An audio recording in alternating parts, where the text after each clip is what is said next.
Evolutionary.org call by episode 551. Today we're going to talk about joint support and joint health.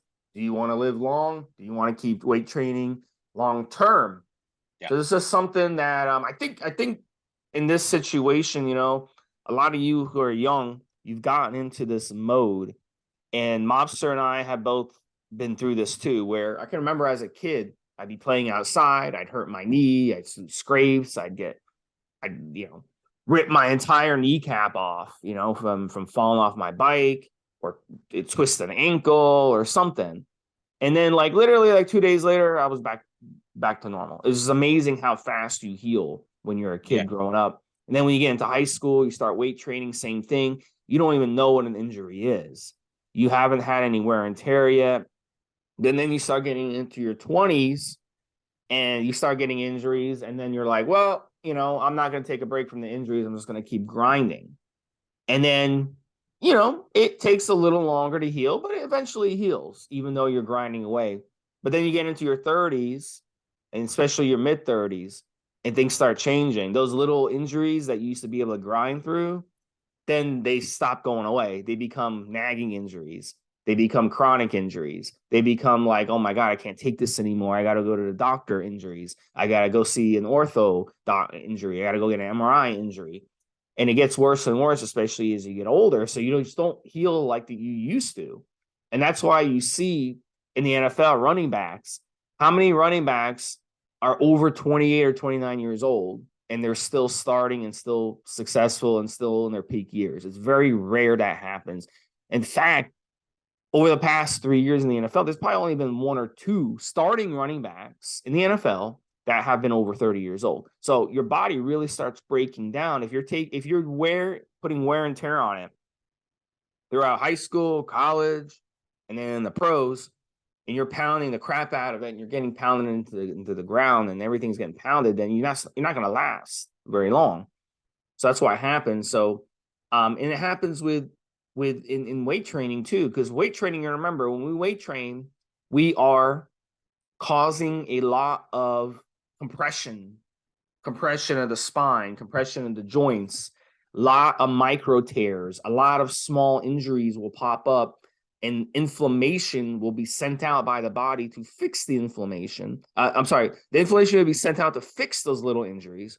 And then what happens is those little injuries, as you keep pounding, they become bigger and bigger and bigger, and your body starts putting out more and more inflammation. So it gets to the point where you get a chronic tendonitis or any type of ligament inflammation, and it becomes really, really nasty to weight train. So this is a pattern that we see, and it's going to happen to you. If you're listening to this and you're 20 years old, if you're listening to this if you're 25, 30, 35, whatever, it's going to eventually happen to you if you keep grinding away. So really in this podcast, we're going to go over all this stuff and kind of show you some of our strategies that we learned over the years to stay healthy, so we're not having to take lengthy time away from the gym, because that's what's going to end up happening. You're going to end up getting an injury.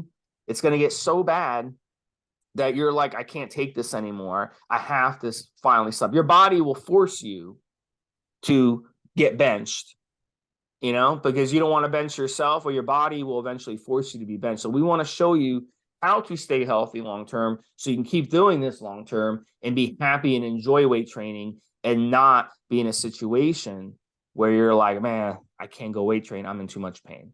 Go ahead, Mobster. Yeah, I mean, one of the things Steve said earlier on is about this inflammation. One of the problems, Steve, is that because we're not giving ourselves a break, we are constantly inflamed. There's constant inflammation around the joint, around the knee, around the elbow, wherever. So you've got that. And something else, and I've touched on this in previous podcasts, is that I've taken my body to a degree in terms of, say, for example, bench press or some of my grip lifts that I've done in competitions, Steve, where arguably I'm world class.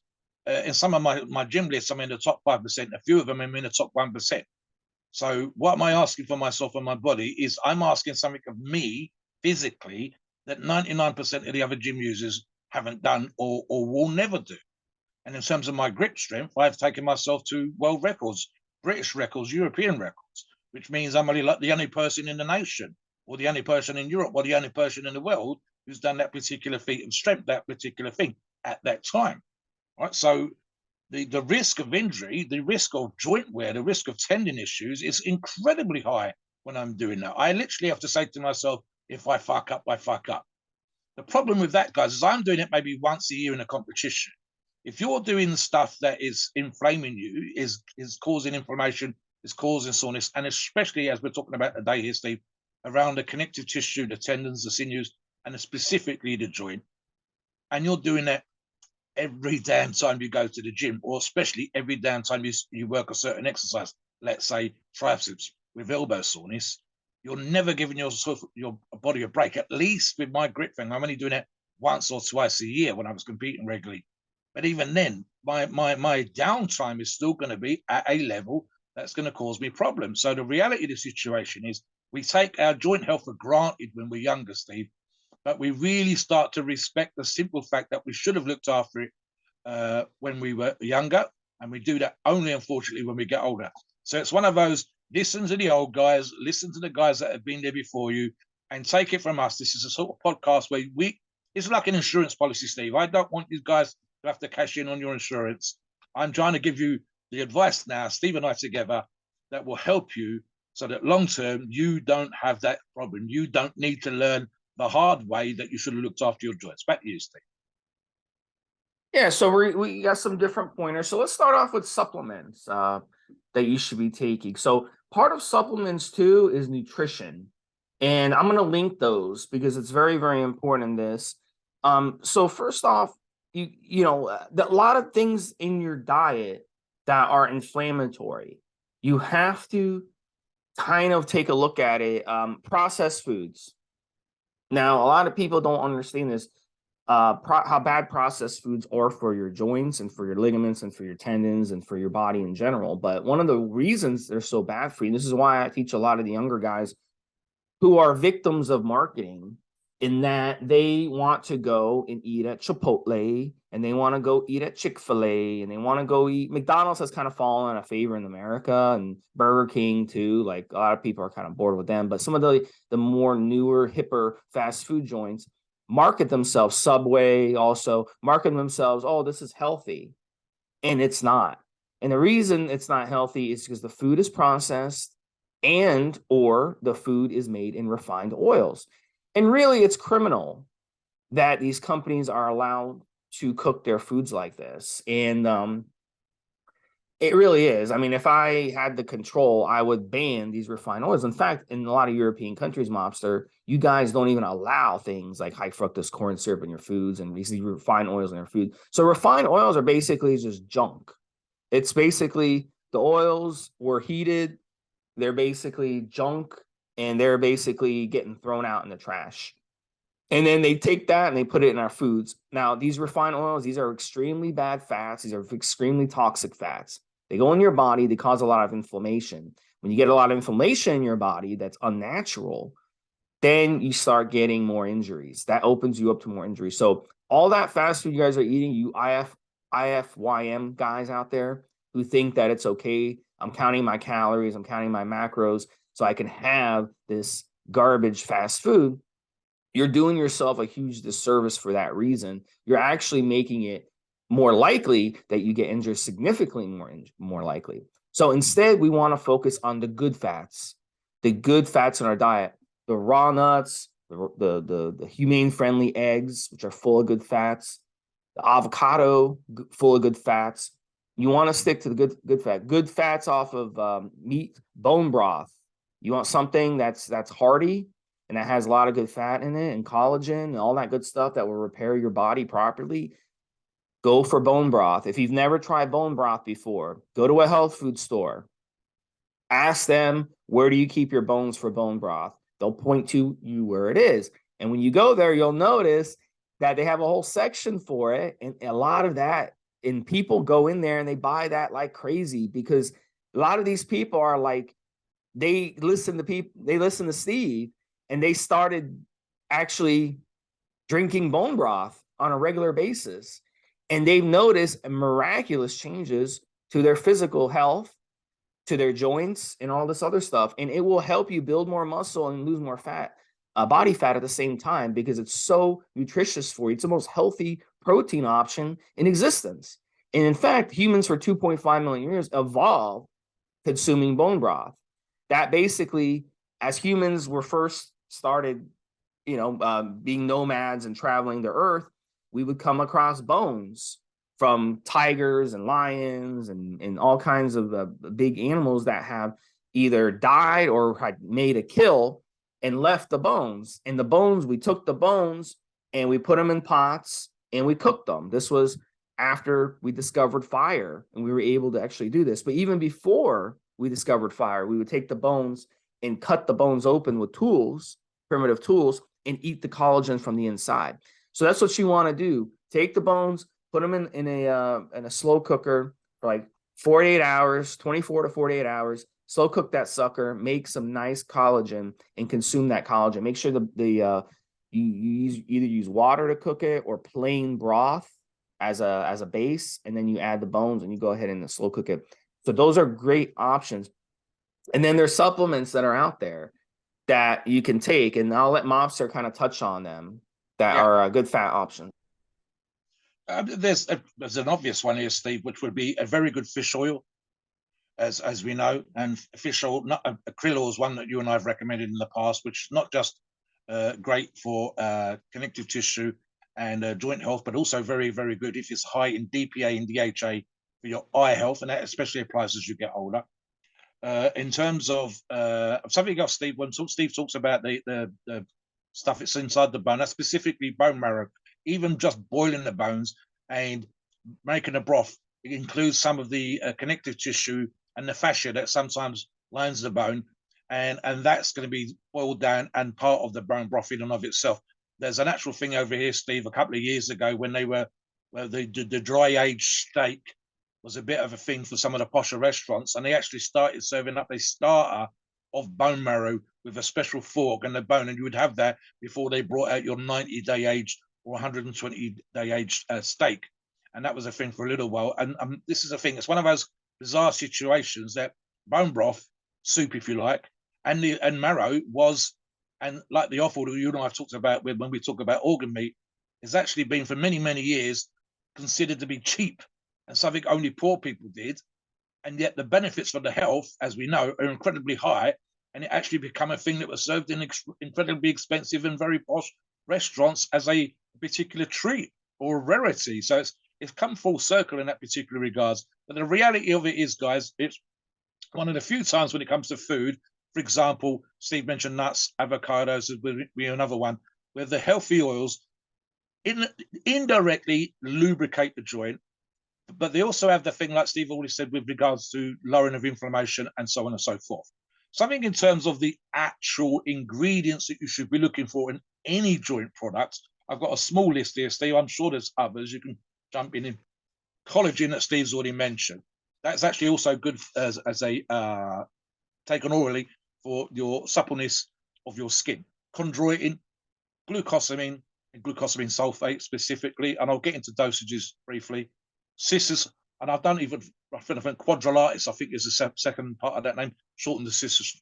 Fish oils that I've already mentioned, vitamin D and calcium. Now, one of the things I will say, and I'm not going to talk about all the doses specifically now because I haven't got them in front of me, but make sure that you look up, and I've mentioned this in a previous podcast as well, the difference between the dose that is in the product that you're looking at and the actual effective dose. And the one example I give, because I talked about this and I know it, is glucosamine sulfate. Now, the others will have their own specific doses, and you need to look those up for yourselves. But in case of glucosamine sulfate, any product you take, all of the studies that found positives from the use of glucosamine sulfate, for example, pain reduction, as Steve said, just from the inflammation being lessened, the joint actually showing signs of better health and so on and so forth. Every single study that supported its use in those regards with the positives was looking at 1,500 milligrams, 1,500 milligrams per day. There is an enormous amount of joint products out there, cheap ones and some expensive ones, Steve, I can think of a few, where the dosage that they recommend is not at the effective amount. It's not at the optimal amount. Now, of course, as Steve's already said, you will get some from your diet. You will be, whether you're having, an example, there is vegan versions, but glucosamine sulfate is typically found in shellfish. So you should need to have fish and shellfish in your diet on occasion. And of course, if they're in your diet, you're going to get some benefit from the diet itself. But equally, it's one of those things, like Steve said earlier on, diets in the first world, and I'm including Europe, UK, America, etc., we are getting kind of poorer in that particular regards. And so therefore supplements tend to have more of a place than they should do, simply because we're not getting as much nutrition, healthy nutrition from our diet as we ought to, from those nuts, from those fruits that we've already talked about, and from obviously products like bone broth. So then joint products of the kind that we're recommending become useful. And again, you need to make sure that you're having the effective dose. For example, whether it's vitamin D, whether it's citrus, and so on and so forth. A sound product, a good product, has a combination of more than one of these ingredients that I've just mentioned. So that's super, super, super important. Something else, right, guys? I want to touch on training now, Steve, and maybe we can go back and forth on the supplements as well. Well, let me just remind people with supplements. Always make sure you're getting a reputable brand, because the FDA only checks 5% of supplements out there in the United States. I don't know how it is in England, but so a lot of these supplement companies, they'll spike products, they'll do all kinds of stuff that they shouldn't be doing. So you want to make sure you get a reputable joint support formula, read the ingredients, make sure it's got, just because something is $10 and another product is $50 doesn't necessarily mean the $50 one is better than the $10 one, or vice versa. You got to read what's in it, and you got to trust the brand. Also, don't fall victim to these collagen supplements powders that I see out there, because that's like the new thing now, and everyone's too lazy to actually purchase a slow cooker and make their own bone broth. Everyone wants the easy way out. They want to just mix a powder in some water and drink that for collagen. It's just not the same. And now they're doing collagen and bone broth in, you can buy it already made for you. Again, just not the same. All right. You need the authentic bone broth, freshly made at home. You buy it in a jar, or you buy it in a cardboard box at the store. It's not going to be the same. The nutrition is gone from it, so, you have to just bite the bullet on this and invest some time into your health and not take it the easy way out. Ironically, if you do consume these bone broths that are pre-made, or the bone broth or these collagen supplements or whatever, you're actually doing more harm than good, because they add a lot of fillers and additives to it, which ironically make your joints worse. So a lot of you out there who have tried bone broth, you're like, Steve, you don't know what you're talking about. I've tried bone broth. It doesn't work. No, you haven't actually tried real bone broth. So try real bone broth and then get back to me on that one. It is extremely rich in nutrition, and it will definitely help. All right, Mobster, continue on. Yeah, next topic. Yeah, so here's the thing, guys, and we see this a lot, right? And again, I think Steve and I have probably been guilty of this in the past, and it's the reason why we know from personal experience how it could be an issue for other people. And then when we see the other people, we're like, okay. So here's what happens. And we had one just like this last week, Steve. So a member comes on the forum, he's training hard, and he says as a result of one part of his training, his elbow constantly aches. Now, it's probably something like tricep dips or press downs or overhead tricep extension or something like this. And every time he trains his arms, every time he hits bench, every time he does these exercises, his elbow is sore. What can I take to reduce the soreness? Now, we've just touched on through the supplements, and to a lesser degree, some parts of lifestyle outside the gym. But here's the problem, guys. If you are literally doing something every single time you hit the gym, say, for example, training arms, and every single time you hit arms, in this case, let's say triceps, you are sore, then the obvious thing to do is stop doing the fucking thing that's hurting you. I mean, I'm stating the bleeding obvious here, but guys tend to look for a cure rather than a fix. And the fix is to not do that for example, guys, I mean, I'm a great one for talking about getting the absolute most you can out of a training program. I'm not a one for changing my training week on week. I've just wrote something the other day on one of the forums, Steve, about someone suggesting that they needed for newbies to change training every 2 weeks. That's bullshit. But equally, if I'm doing a 16 or 20 week program, which is the kind of stuff that I would do, and a single exercise is causing me pain for the whole damn 16 weeks, then why am I doing that single exercise for 16 weeks? Why? There are, for example, I've got Bill Pearl's Keys in a university, Steve. There are thousands, if not certainly hundreds of exercises for each and every body part. So if one exercise is causing me pain, do something else. That's an obvious thing.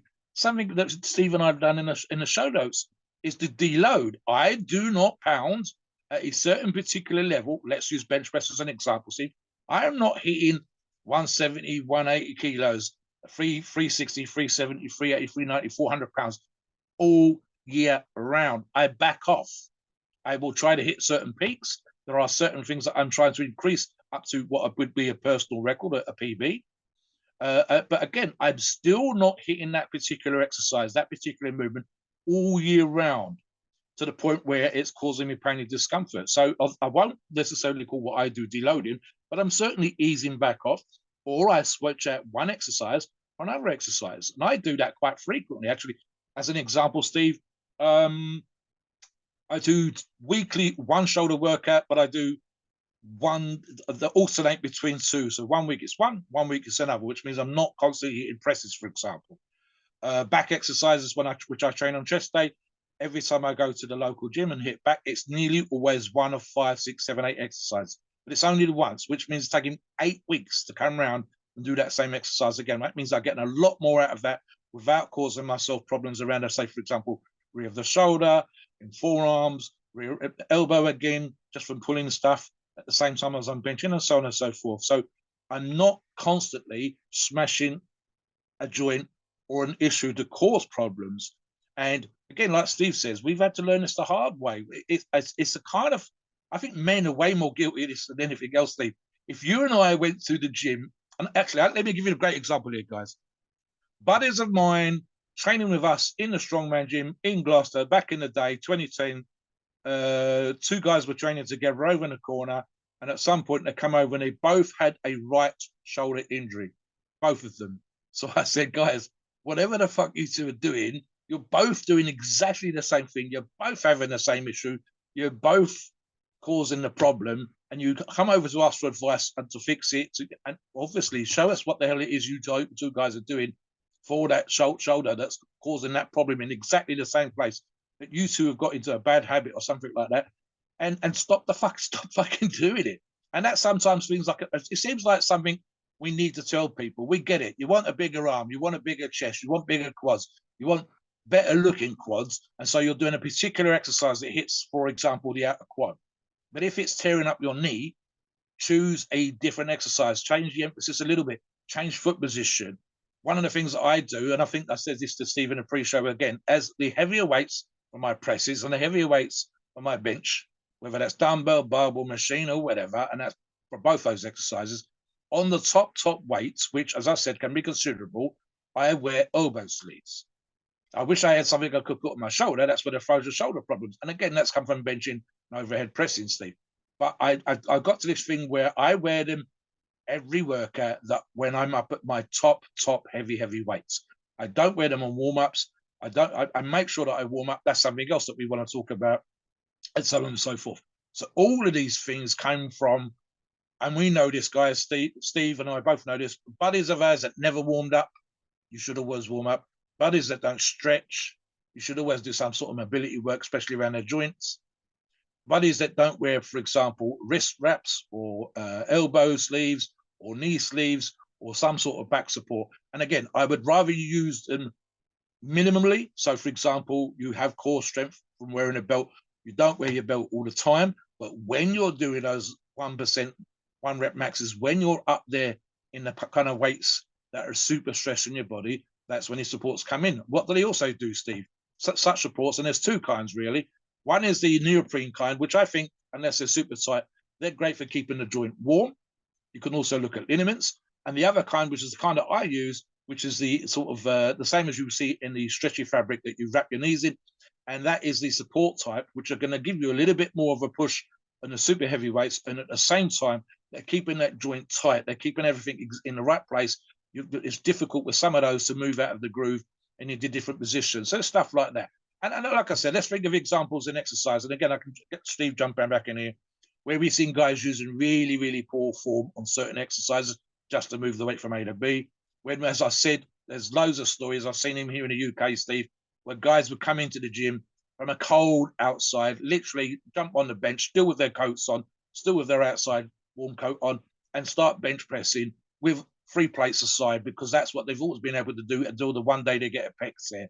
And again, we've seen online guys, because you can see these videos now, people with quad injuries, 6, 7, 8 plates coming down and they're in the hole, and then both knees have gone. Literally both knees are gone. And it's because they've overloaded, they come out of the groove, they're not properly supported, the spotters were rubbish, and all these kind of things.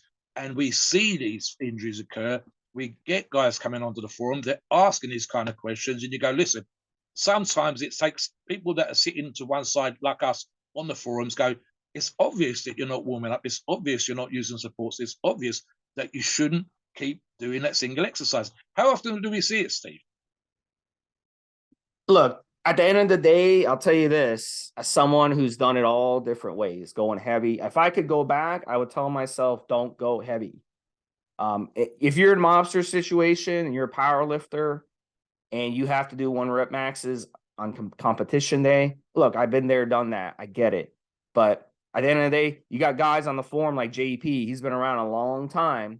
He looks fantastic. And guess what? JP is stronger than me, even though he never lifted a weight in his life. You know why he's stronger than me? Because I blew out my shoulder about 8 years ago. So, you know, and I can't bench heavy anymore. I was benching over 400 back then. I was doing 300s for reps, 3 plates for reps. And now I can't even bench heavy anymore.